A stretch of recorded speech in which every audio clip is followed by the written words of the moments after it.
Hi guys, and welcome to the guide. In this episode we're talking about one of the biggest pimp daddies of all airplanes, the Lockheed P-38 Lightning. In World War II, this was like the Cadillac of the skies for the American arsenal. It produced two of the top aces for us Americans in the war. It was a jack of all trades. It was originally designed as an interceptor, but it became a dive bomber, a level bomber, ground attack, generally speaking, a night fighter, and a photo reconnaissance throughout the war. It was put in as a long-range bomber escort, but it kind of sucked at that, so that's better left to be forgotten. But it was the first plane in the world to reach 400 miles per hour in the late 30s, which was a big deal back in the day. And the Germans knew it as the fork-tailed devil, and the Japanese knew it as two planes, one pilot, because of its unique twin boom design. Alright, so into the boring specs. This is for the P-38L model, so it was the most produced model. These are the specs for it. They vary slightly from model to model, just to let you know. It had a wingspan of 52 feet and a length of 37 feet. Was powered by two Allison V12 engines that produced 1600 horsepower. The first model, I think the engines produced like 1000 horsepower each, but by the L version they'd severely upped that horsepower. It had a top speed of 414 miles per hour, the L. Some earlier models that were a little bit lighter, they could go like 430, 440, like flying level at 25,000 feet. It had a range of 1,300 miles, which was pretty impressive, and was one of the criteria of it being made, was it had to have an extremely long range and just haul ass. That's what us Americans are good at. We just make things that go fast in a straight line. That is what we are good at. It was armed with one Hispano 20mm cannon in the nose, mind you, and it had four 50 caliber machine guns in the nose. So whatever you pointed the nose of this thing at, like, you were pretty much guaranteed to give them a really bad day. Other airplanes, most airplanes of the era had three like machine guns in the wings that would shoot out, and then the bullets would cross at a set distance. So at like 300 yards, you would set it so the bullets would cross.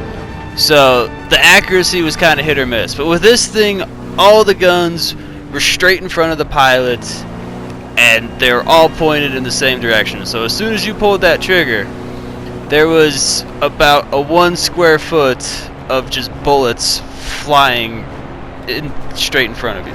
So this thing was super accurate. Like, it could tag targets out to about 1,000 yards, while other planes of the day were lucky to get out to like 500 yards. In 1944, it cost $97,000 to produce one.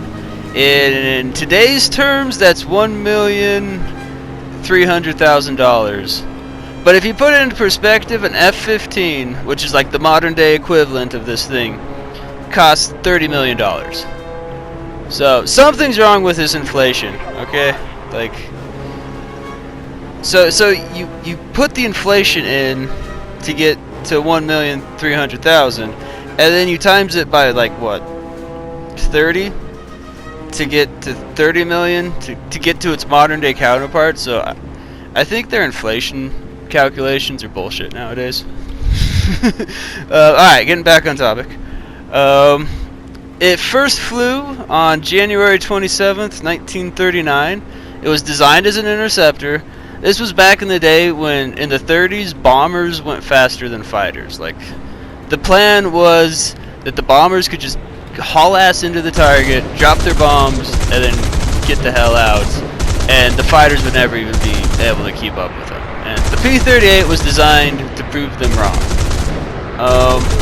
So yeah, as I said, it just meant to get haul ass. Like, it was the first plane to go past 400 miles per hour. It was so fast, by within a month of its maiden flight, it had already broken a speed record, and they already trusted enough to like let it attempt it. So it flew from California to New York in 7 hours and 2 minutes, breaking the previous record. Now, once it got to New York, it crashed because the Army Air Corps didn't deem it necessary to tell the civilian airport in New York that their new badass airplane was on its way.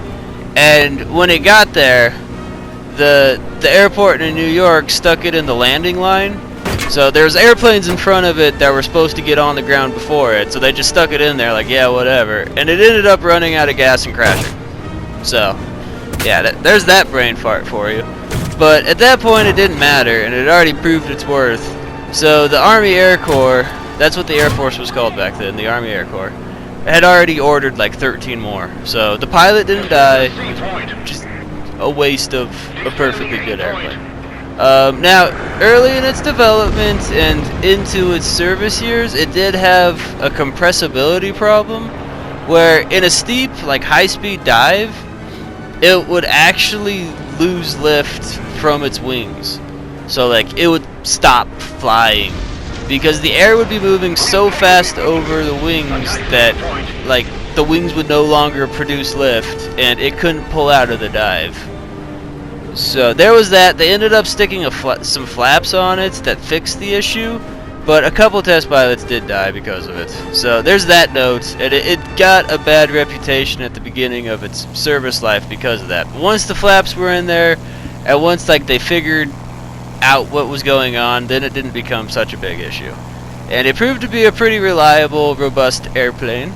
Its service years in Europe, it started off in the Mediterranean, and they kept wanting to make it a bomber escort because of its range, and it sucked at that. Like, it excelled at hauling ass and hauling ass. That's what it was good at. If you wanted it to get into a turning fight with faster, well not faster, but more nimble, like actual fighter planes, like the Messerschmitt Bf-109 or the Focke-Wulf 190, it couldn't do it. It couldn't hang with those types of planes.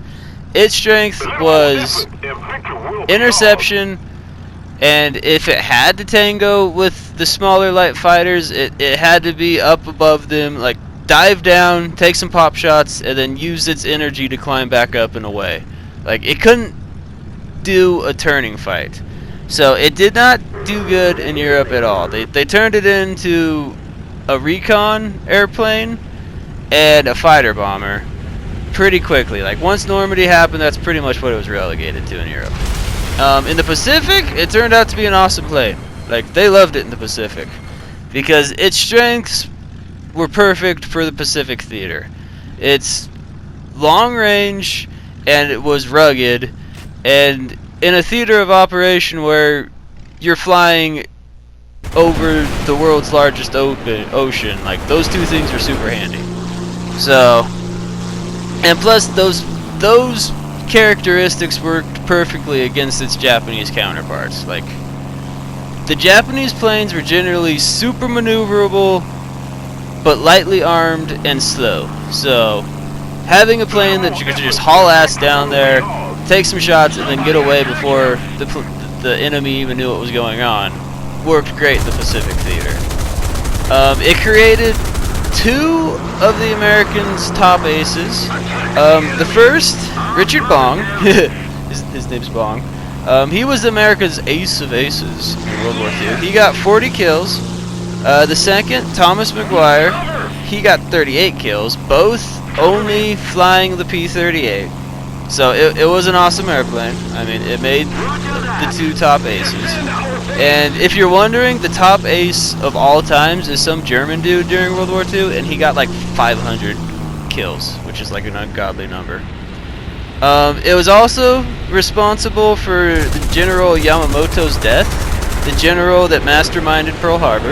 It took that guy out. And Charles Lindbergh, the first man to fly solo across the Atlantic, he flew it, and he unofficially shot down a Japanese airplane in it.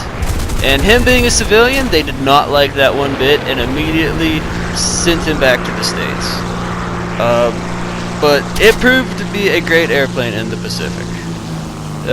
Yeah, that is the P-38. It was the Cadillac of the skies during World War II. and a rightfully awesome airplane at that. Thanks for watching.